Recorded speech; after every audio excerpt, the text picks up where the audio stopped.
morning. Welcome to the Daily Echo. It is Tremendous Tuesday, February 3rd.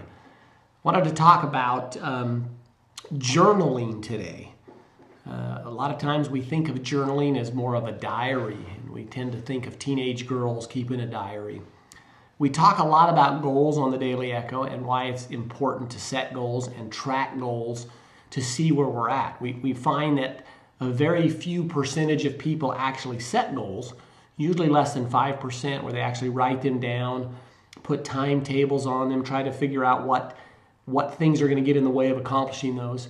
And then even fewer people monitor and track progress with those goals. So why would we journal? What is important about journaling? I want to read to you something from Aspire, one of my favorite books. And Kevin Holland here talks about journaling. And he talks about the word journey, journal, and he says in Old French, journey meant a day's travel. My journal is a record of the clues that I discover on my path each day. Journal means a day. I will write in and review my journal on a daily basis. Then he says this, by setting aside regular reflection time, and think of journaling as reflection time.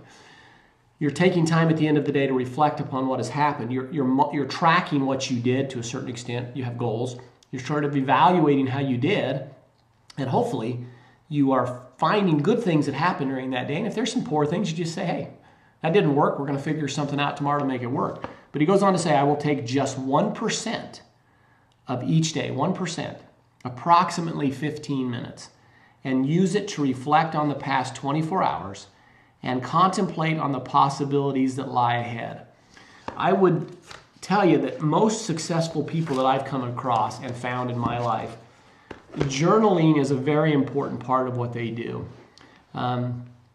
One person I remember giving a talk about journaling, he used it as his gratitude journal. And every day he had to spend a few minutes and really think of something great that happened that day. There was no room in that journal for despair. Leslie Householder, who teaches and does a lot of motivational stuff, she talks about journaling in this way.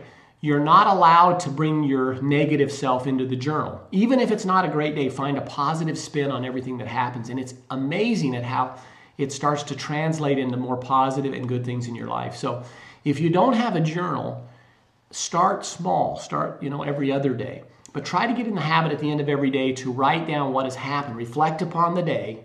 You're sort of tracking how you did. Use a positive spin. Only positive things about what happened. Don't get into this whole drawn out, my life's horrible and all of this. Find positive things. In fact, make it even a little bit better than it is. And you'll find that it really begins to add up and make huge dividends. The other thing and the last thing about journaling that's great is I have ancestors and I have people that I didn't really know. And fortunately, they left journals behind. And so you really get to know people. And each and every one of us is going to leave a legacy, hopefully. We're going to make this world a little bit better place than we found it. And by doing so, we allow people that maybe we didn't know very well, maybe great-grandchildren and so forth down the road, to get to know you a little bit better. Journaling is a great thing to get in the habit of doing. 1% of the day, that's all it is. Have a great day. Thanks for watching The Echo, and start keeping your journal tonight, February 3rd, first journal entry. Thanks.